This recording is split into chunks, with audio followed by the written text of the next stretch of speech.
All right, today we're going to dive into the very first law of behavior change from James Clear's powerhouse book, Atomic Habits. And that law is make it obvious. Now, this one simple idea is really the key to understanding all the hidden cues that are secretly running our lives. I promise by the end of this, you're going to see your own daily routine in a totally new light. So let me just start with a question for you. Who's really in control of your daily habits? I mean, you probably think it's you, right? Making conscious choices all day long. But what if I told you that almost half of everything you do in a day isn't a conscious choice at all? It's actually being run by this super sophisticated autopilot system that you barely even notice. You see, it all starts with our brains.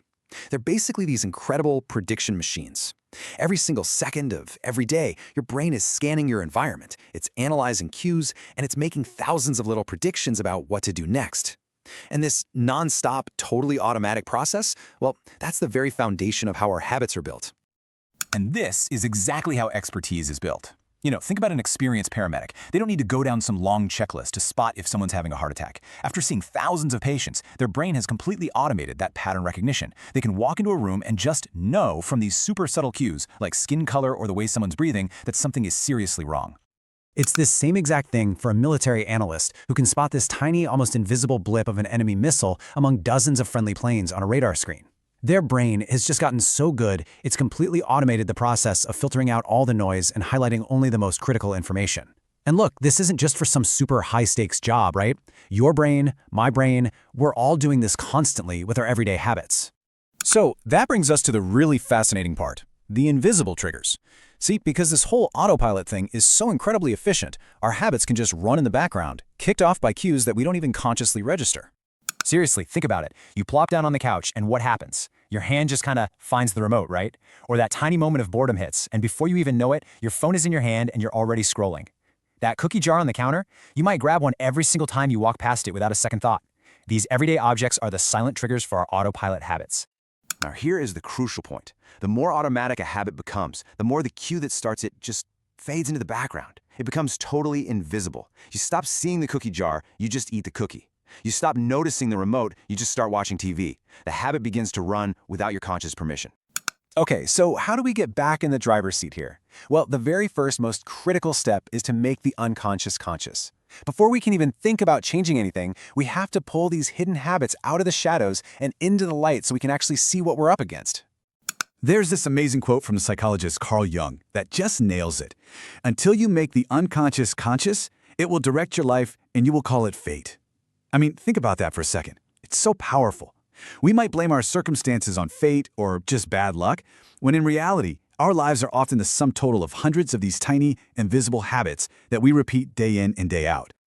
And that's why awareness, it's not just a step, it's the starting line for any real change. It sounds so simple, but it is everything.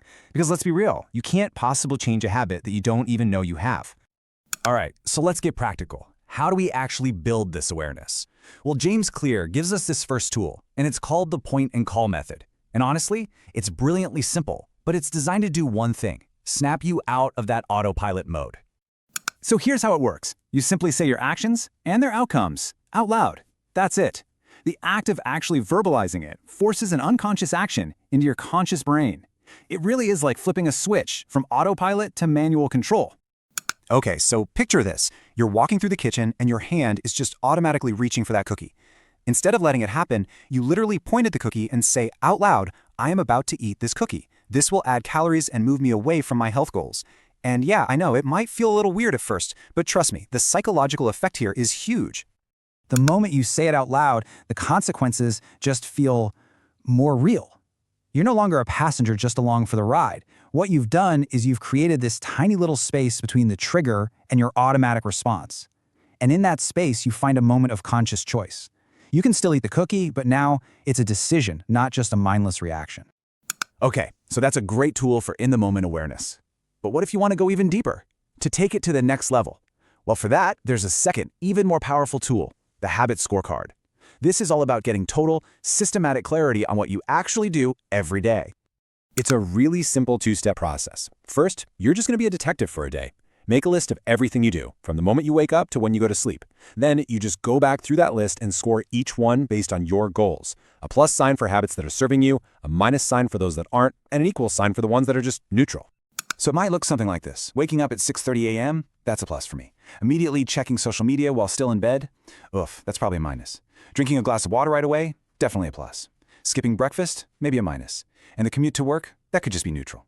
The whole key here is just to be totally honest with yourself about how these things line up with the person you're trying to become. And I really want to stress this. The point of this is not to beat yourself up or feel bad about what you find. Not at all. It is purely a tool for observation. It's just about bringing some clarity to what you're actually doing, becoming aware of those hidden habits, and seeing in plain black and white if your daily actions are truly aligned with your bigger goals. So you see, it all comes back to that one core idea. Both the point and call method and the habit scorecard, they're designed to do one thing, to help you master the first and most fundamental law of behavior change: make it obvious. Because at the end of the day, you can't change what you can't see. And that brings us to the end of our deep dive today. So I want to leave you with a challenge, a question to think about. What is one invisible habit, just one, that you will choose to make conscious today? Thanks so much for joining me, and I can't wait to see you next time when we tackle the next law of behavior change.